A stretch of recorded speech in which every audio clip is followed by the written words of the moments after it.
Hi everyone. I just thought I'd come on today to talk a little bit about my experience of Bobby having a dairy allergy. I'm kind of going to cut to the chase in that he was quite small when he was born. He was only £5.6 and he'd stopped growing a few weeks before they had induced me.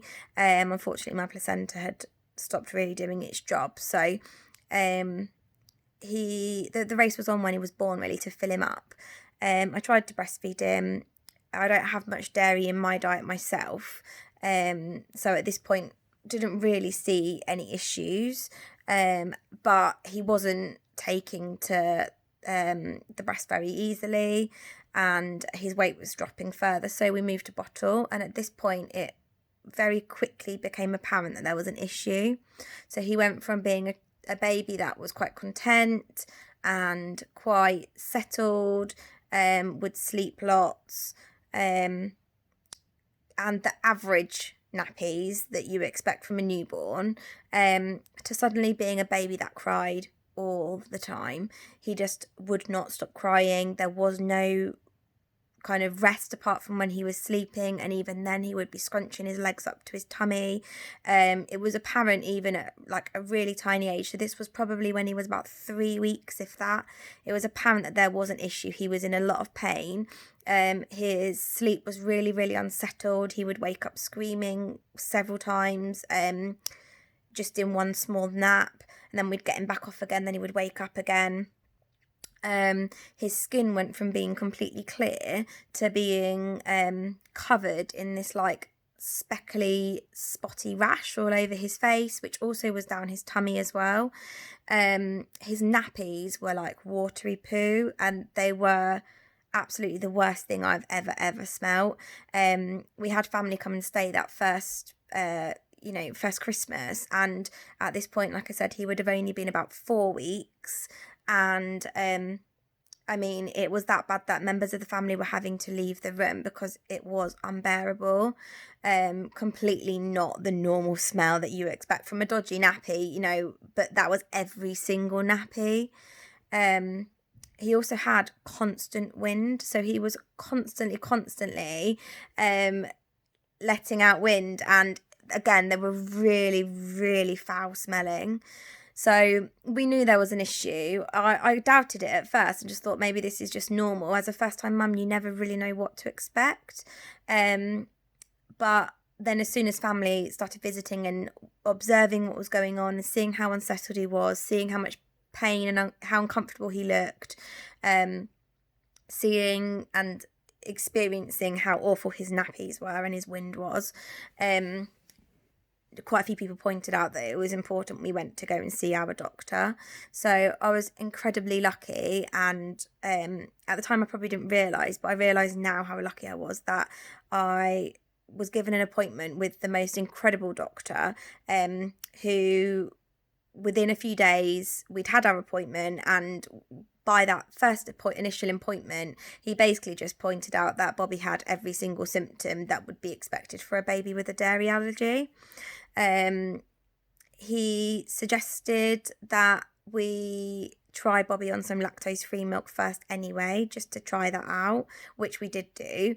You can buy that from some shops and pharmacies, so we were able to purchase that ourselves and test it, and it didn't seem to make any difference whatsoever. So he, at that point, prescribed Bobby some dairy-free formula, which the first one we were given was called Nutrimegon. I don't know if I'm not pronouncing that correctly, but I know that's quite a common one to be given. And within literally 2 bottles, he was like a different child. He still wasn't right. You could tell he was still in discomfort. His nappies still weren't brilliant, but he was so much happier in himself, and that was just literally from 2 feeds. The doctor told us we needed to give it 6 weeks to be able to see a proper difference, proper improvement, or if it was the way forward, if we needed to try a different milk. But we were kept in contact by the doctor. He would check in regularly every week with us. As I said, I realise now how lucky we were to have such a supportive doctor.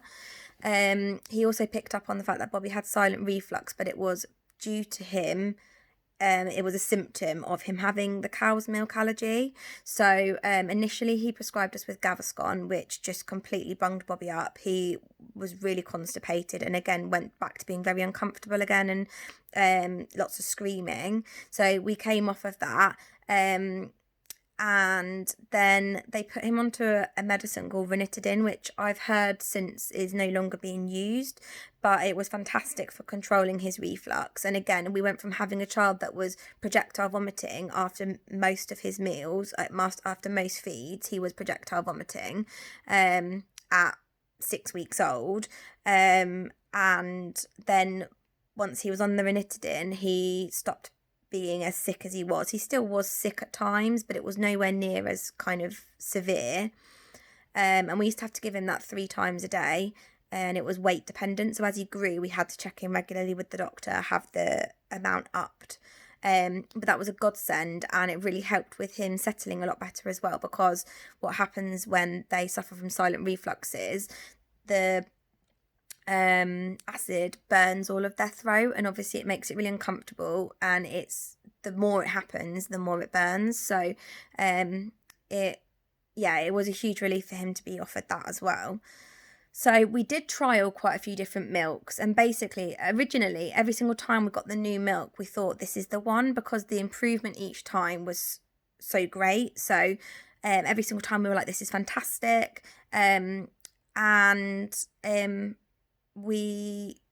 But then we would speak back to the doctor and he would go back through the symptoms, and we would realise there were still some of those symptoms present, whether they be a lot less obvious or kind of intermittent, they were still present.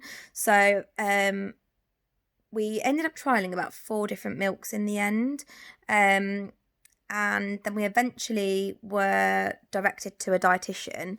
So when Bobby had one of his visits by the health visitor, they happened to mention about feeding and things, and it was something we were offered. I would really recommend to parents out there, if you're having your appointments with your doctor, really request, whether it be through the doctor or through the health visitor, to be referred to a dietitian, because it was a game changer for us in the sense of it not only gave us a bit of an insight into what actually was happening when Bobby was having cow's milk, or not cow's milk because at that point he wasn't allowed cow's milk, but when he was having any form of dairy, so dairy within the formula, it explained to us by seeing the dietitian, we were told a lot more about actually what happens to children that have a dairy allergy. It also kind of confirmed that there was a high likelihood that Bobby would go out of this allergy, which is always really nice to know. When there's something wrong with your child, you desperately want them to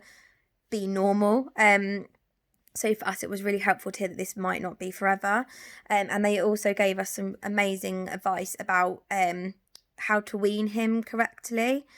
So yeah, I would really recommend, if you can, pushing to be referred to a dietitian. So we get to see the dietitian every 6 months. They check in, check his weight, check that he's growing okay, because children with a dairy allergy can often be on the small side, and this is because they're not getting a lot of the healthy fats that they would normally get from things like yogurts and whatever once they're actually eating food.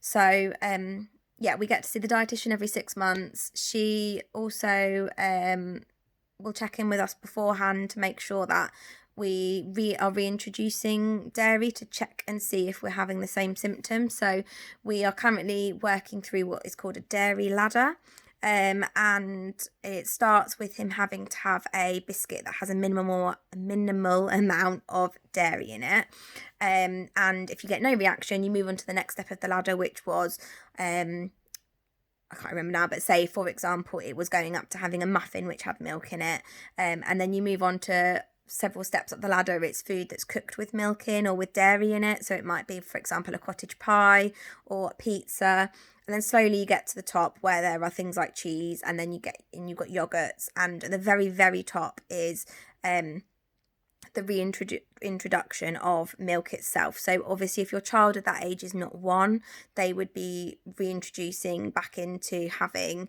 formula with dairy in it.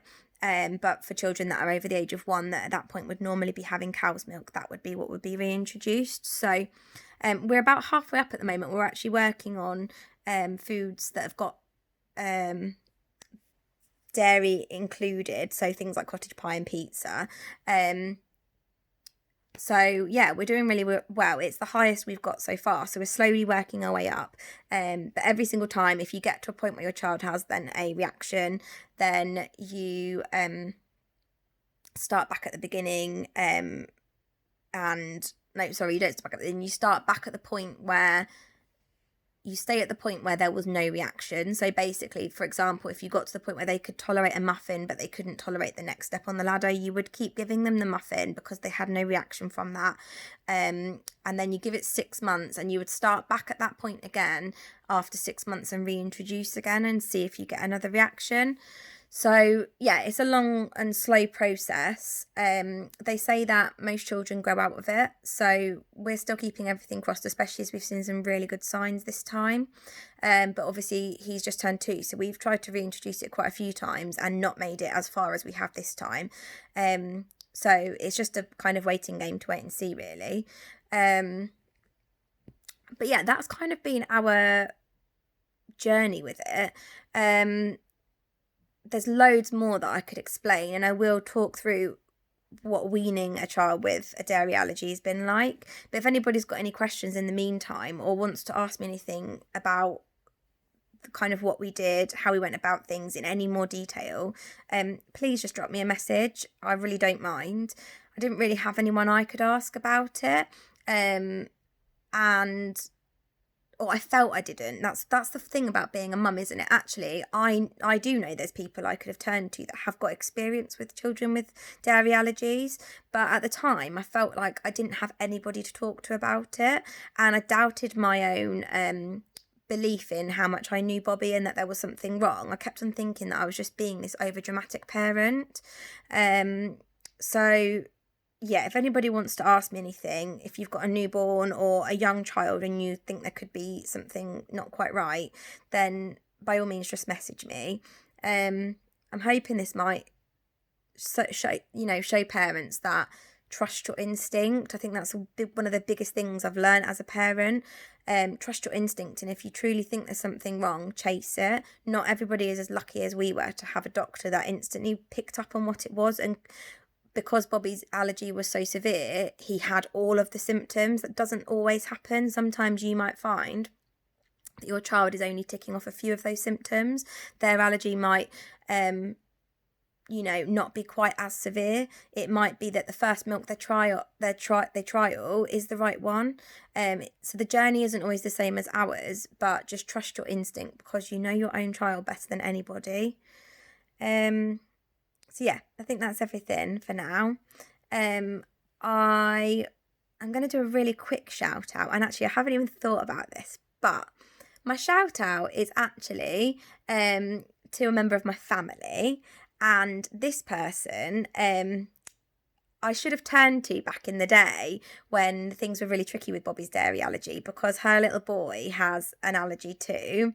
It's also a dairy allergy, and he hasn't outgrown his, but she's got such a matter-of-fact way of looking at it and such a positive way of looking at it. He's now old enough that he understands what's happening, and she has brought him up to be fully in control and aware of his allergy and how best to deal with it.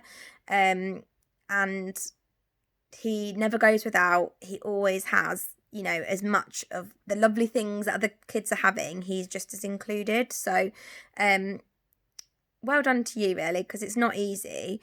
And I wish now in hindsight that I'd actually spoken up and asked you a lot more than I did. But also well done for being a mum to another child on top of all of this, in lockdown, and dealing with the restrictions that life is throwing at us at the moment. So thank you for always being a listening ear to me now when I'm not too proud to ask for help or just to listen to me moan about life. And yeah, I really appreciate everything that you do and all the listening that you do, and just for being you. So thank you. I think that's everything, and I'm really sorry. This is actually the longest video I've ever done, so apologies there if you're still making it to the end.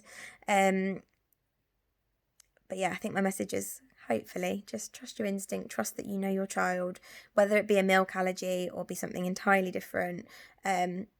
Chase it, chase your doctor, don't back down, and hopefully you get the outcome that you want, because ultimately your child being happy and healthy is the most important thing. And once we sorted Bobby's milk out, we saw the happy child that he was supposed to be. And I just feel awful that it, for those few weeks over Christmas he had to suffer. So yeah, that's kind of our story.